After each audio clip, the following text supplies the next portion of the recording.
In this video, I'm going to break down exactly what I believe to be the only exercises that you ever need, guys, to get into elite shape, okay? To build a real top 1% physique and to really look incredible, right? And now I genuinely do believe there are not that many exercises that you need to be doing. I think that things have become massively overcomplicated and guys are now trying to do or thinking they need to do stuff that is actually just completely unnecessary. And I think as the world has modernized, there's more machines, there's more approaches and fads and stuff that we're seeing online of different types of trainers, and there's more complexity in terms of programming. It's taken away a lot of the basics of what genuinely does work. Now, I have always trained, guys, in a very simple way, okay? I've not complicated my training over the years. I've kept it very simple. I've not really ever even looked too much into the details of, how to really fully optimize my training, because I know the basics work and I feel like I'm proof that the basics do work because I've maintained and I've had a great physique, a good physique now for the past 10, 12 years. I've never ever added any complexity to my training that much.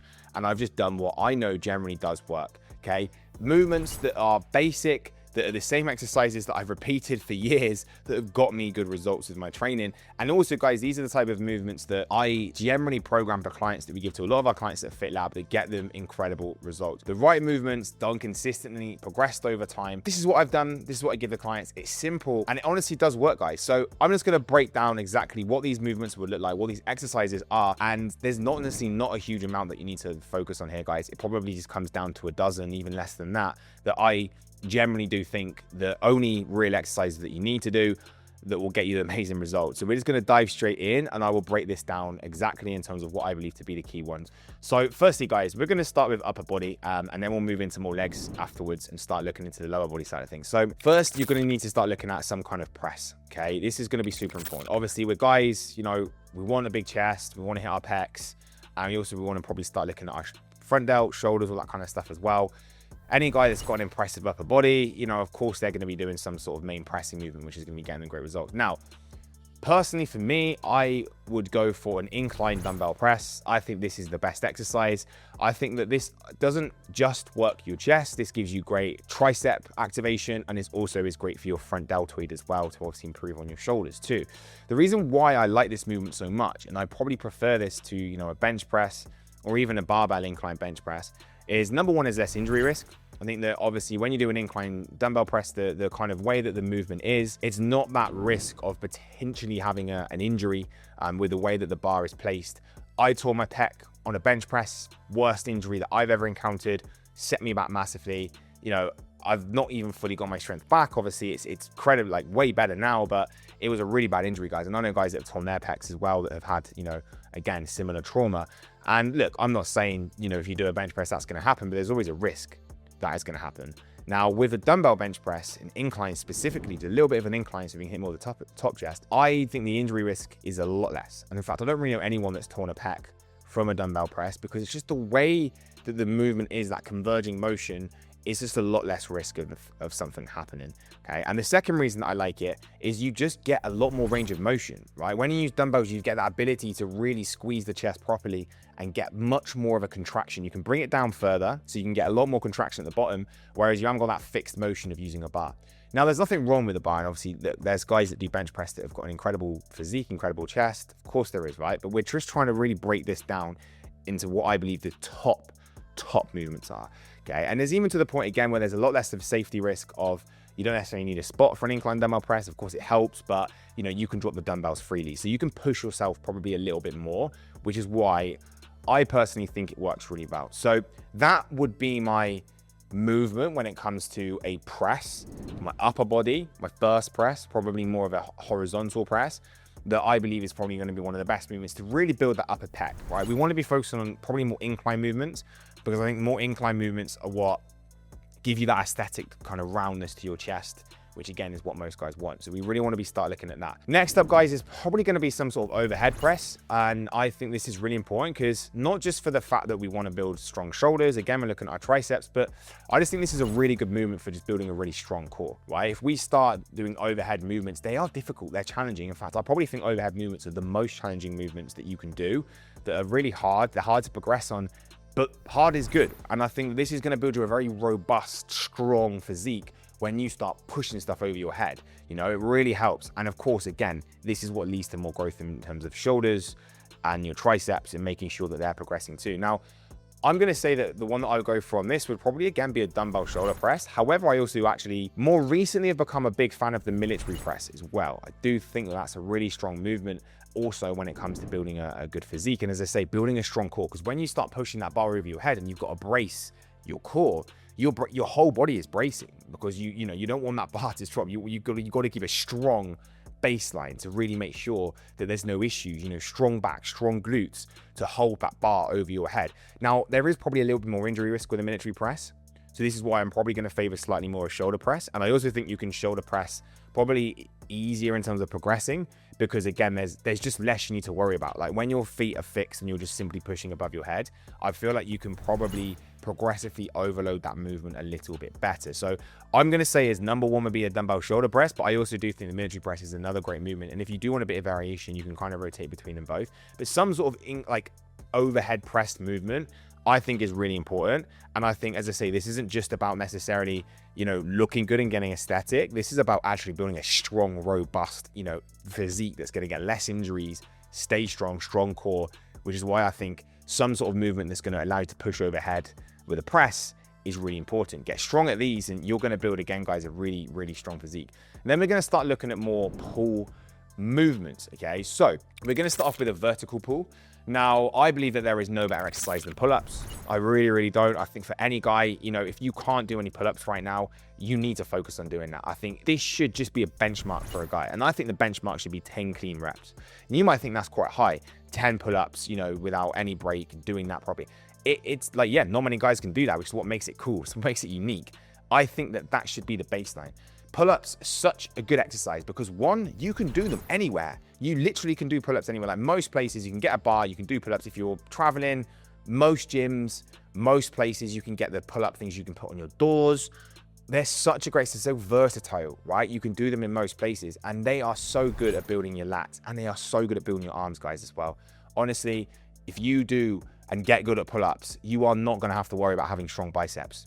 Right? They are such a good compound exercise that I believe most guys need to be nailing. And when you can do 10 clean reps, focus on adding some weight and you can start doing weighted pull-ups, which again are going to take your physique to the next level. So these would be my number one. If you can't do pull-ups at the moment, you're newer, or maybe you just feel like they're a struggle, you can use a lat pull down. A lat pull down is basically a pull-up, but it's just an easier version. Obviously, it's just pulling things down rather than pulling yourself up. You can arguably progressively overload a lat pull down, maybe slightly easier, but I still just think, you know, just do pull-ups. Like, get good at pull-ups. Probably an easier, probably a better option. But of course, the lat pull down is there to mimic that exercise a little bit too. Then we're going to move on to more of a horizontal pull, guys. So we've got vertical pull, which is going to be your pull-ups. Now we need to start looking at more, you know, more of our rhomboids, more of the kind of, you know, thickness of the back. And this is where we want to start looking at rows, right? Now, there's a lot of different rows that you can do. I'm a big fan of the bent over row. I probably built my physique a lot off that when I was younger. I used to do that every week. The only issue that I'd say that course is an exercise that can get very easily butchered. And what I mean by that is a lot of guys don't have the core strength or the hip hinge ability to be able to do a proper bent over row, which can cause more issues than actually good, which is not what we want. So they can also start, you know, put their back out because they just can't get in the right position. If you could do a bent over row properly, I think it's a fantastic exercise, but you might need a little bit of help initially to get yourself set up in the correct way so that you can perform that exercise properly. The other alternative, which I prefer a little bit more, is I think there's a little bit less injury risk, and I think this is the one that, again, I've really mastered and got good at, is the single arm dumbbell row. Now, this is obviously one hand down, you know, to support, which gives you a bit more support, and then you're pulling up with the other arm and getting really good contraction in your lats. I genuinely think that this is an amazing exercise. I like the fact that it's also unilateral, which means that it's one side at a time. This means that both sides, you know, are getting full contraction. You're not necessarily going to use your stronger side to pull the weight up a little bit more, which again, arguably you can do that when you do things like bent over rows. So really, again, easy to overload, very good exercise in terms of most gyms have got, you know, the dumbbells that you can use, strong contraction, and again, it will fix any imbalances as well. So make sure that you bring a row into your training. And again, it's something that you will see big benefits in not only your back, but your biceps as well, because your biceps are going to also be activated as a secondary muscle, which means that when you do get good at your rows and you're rowing a decent amount of weight, you're going to find that, again, you're going to get really good results from that as well. Now we're going to start moving into the arms, guys.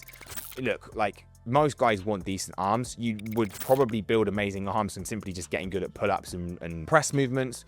However, you know, it probably does make sense to do a little bit of arms alongside that as well to start looking at those. So what would I say the most important ones for these would be, guys? I probably would say that, like, firstly, if you're looking to do biceps, pull-ups, again, are probably going to be number one, but I'm going to say that, like, you know, either an incline curl or potentially a preacher curl would probably be my two movements I would choose personally when it comes to biceps. So preacher curl, obviously, you know, there is no swinging involved here. One of the biggest mistakes I see guys make is they're not even using their freaking biceps when they're trying to do bicep curls. They're going way too heavy. They're pulling the weight up, like using their back. There's no bicep contraction. What a preacher curl does really, really well is it isolates your biceps. You put your, you know, triceps under the curl in the curl machine, and then from then you can fully bring full contraction into your biceps. So preacher curls are fantastic, and it also works your biceps in a good range of motion as well, fully isolates them properly. The other one is the incline curl. Now, the reason why I like this is I feel like this gets a really strong range of motion, and I feel like you can get really good contraction in your biceps from doing this as well. And again, if you do an incline curl, you're sat down, there's no risk of swinging because your back is going to be on a seat. You can't swing an incline curl. And this is why you get humbled a lot of the time from doing incline curls if you do them properly, because you've got to drop the weight a lot. I like that because, again, you don't need to go super heavy with bicep curls. You just need to make sure that your bicep is really under work and making sure you get a really good contraction. Okay, so those would probably be my two favorites. Obviously, there's other variations you can kind of do on the cables. But again, if we're thinking about really like the most versatile and easy exercises for you to do, even if you haven't got access to cables, you probably are going to find, again, that doing those two is a better option. So if you just did a lot of pull-ups, incline curls, preacher curls, you're probably going to build an incredibly great physique from simply just doing that. In terms of triceps, guys, so there's obviously a few arguments that we can make here. Of course, people are probably going to start to favor things like your rope pull down. Yeah, it's a good exercise. It's obviously very isolated, but honestly, I'm going to go with the exercise that I think has helped develop my triceps the most, but also a big compound movement that isn't just going to hit your triceps. This is a movement that's going to hit your chest. It's going to hit your delts. It's going to build them up as well. And that is a dip, guys. Again, it's an absolute like OG bodyweight movement that most guys skip, and it shouldn't be something you skip. If we look at guys that go to prison and come out jacked, do you think they've got tricep machines that they're using in there, like using ropes and stuff? No, they're doing dips. They're doing pull-ups. They're doing all the old school movements, and they're just getting good at them. So dips, when done well, hit your triceps so well. They will really cause, you know, a lot of progression on them. They'll, as I say, they hit your chest, they hit your delts as well, but they're a really strong exercise. Okay, and if you find that you can get really good at dips, you can add weight. I personally use weight on my dips, so I literally just stick a dumbbell in between my legs, which again allows me to progressively overload them really well. I think that most guys should be able to do 20 clean dips without having to take a break. Again, it's a benchmark of strong fitness and strength. I believe most guys should be able to do. Okay, get strong at those, add weight over time. And yeah, look, if you've got the time and you want a little bit more isolation work, possibly go and use a tricep push down machine, use the rope. It you know, gives you a little bit more isolation. But honestly, guys, if I'm being super simple here in terms of what are the top exercises, what exercises do you actually need? If you just did a bunch of dips and you just did a bunch of press movements like incline dumbbell press and overhead presses, you will build a really insane set of triceps. You don't need to worry about doing all the isolation stuff, which again isn't always a good use of time for busy guys that haven't got all the time in the world to train. Now, kind of last movement I would start looking at upper body, guys, it's probably going to be a lateral raise. Now, you would argue that maybe this wouldn't be necessary. There's a lot of, you know, delt work already that's been put into this, but the issue is that with the presses, I don't hit your side delts. Okay, so obviously they're very good for front delts, but they don't hit the medial part of your shoulder. Now, the reason why the medial part of your shoulder is important is because this does create very aesthetic physique. You know, if you've got slightly wide shoulders that kind of protrude and come out a little bit, and then you've got a small waist, that small really creates a very aesthetic taper, which looks good. So this is why I would say that lateral raises would have a place in this kind of spectrum of exercises, just simply because it's very difficult to hit your medial deltoid without doing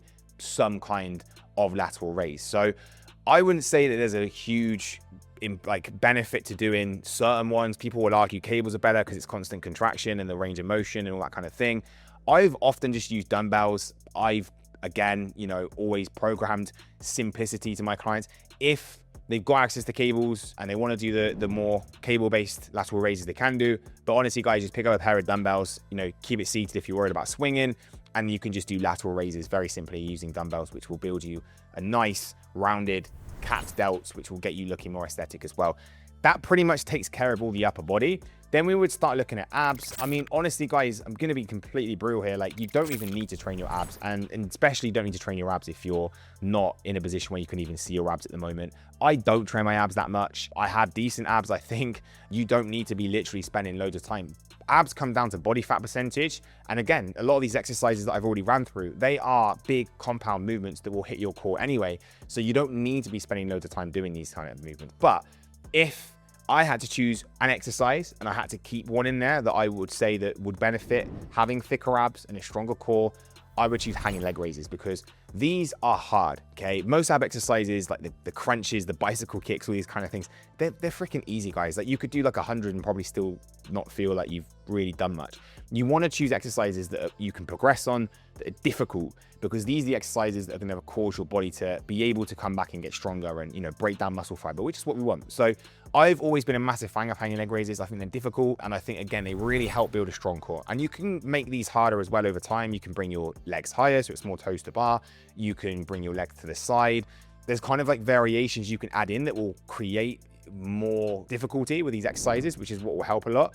But I think these are a really good exercise to do. They're very easy. They can be done in a lot of places. I have always been a fan of the hanging leg raise. So I would say if you are going to do an ab exercise, do them. And if you find that the hanging is too difficult at the start, I would personally start just with a lying leg raise. Do that to begin with. And then once you've mastered a lying leg raise, you can move to hanging leg raise. Even a lying leg raise is still going to hit your abs properly. If you hit the bottom part of your ab as well, which is important, and really get them progressing nicely too. And lastly, guys, this is where we're going to start looking at the lower body. Now, there are not that many movements really that you need to do to build a great set of legs, okay?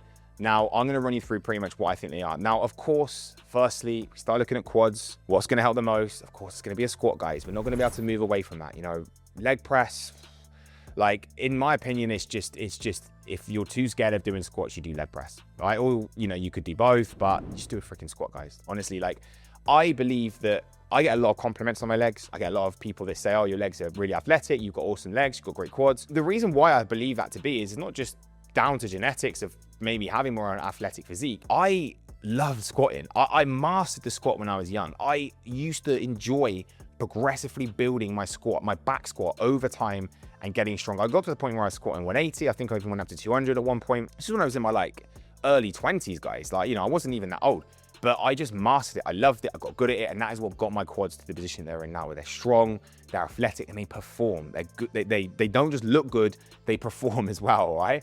So having a squat and doing a squat, I think, is super important. If you generally don't like back squats, you just find that you get injured, you can move to a different variation, okay? You can even look at using some of the more machines. You can use hack squats, all that kind of stuff. I just don't think they're the same level of compound. However, I do appreciate there is an injury risk with back squats if you're not careful.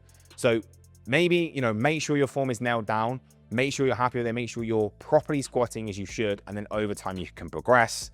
And that is going to be a huge exercise that's going to give you the most bang for your buck and build you an awesome physique. It's hitting multiple muscle groups. It's hard. No one likes squatting at the start. It's difficult movement, but it freaking works, guys. If you start squatting big numbers, you are not going to have skinny legs. I'm going to say that again. If you squat big numbers, your legs, your quads, they will not be skinny. Anyone who can squat at least 140, 150, they've got good legs because it's a lot of weight.